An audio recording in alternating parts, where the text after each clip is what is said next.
আসসালামু আলাইকুম রহমতুল্লাহ বরকাতু। কেমন আছেন সবাই? আশা করি ভালো আছেন।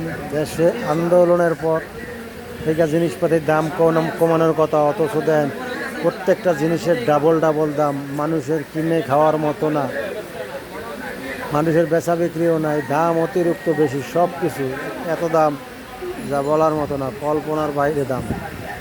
গরিব মানুষ খাইয়া লইয়া বাঁচতে পারতেছে না। এই অবস্থায় দেশ চলতে আছে। এরকম চললে আর কেমনি হবে? ফাঁকা বাজার, কাস্টমার নাই দোকানে। আমাদের একজন বড় ভাই আছে, বাজারে আসছে।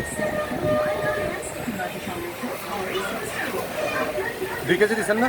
জিনিসপাতি সবই আছে, কিন্তু জিনিসের দাম অতিরিক্ত বেশি। কীরকম বাজারে বেচা কেনার অবস্থা কেমন ভাই? কাস্টমার আছে কেমন? কেমন আছে কাস্টমার?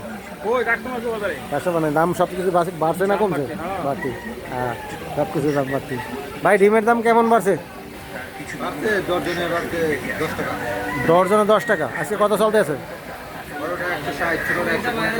ওরে বাপ রে বাপ, এত দাম হলে কেমন হইব? যাই হোক, কমানোর ব্যবস্থা করেন। ধন্যবাদ সবাই। আসসালামু আলাইকুম।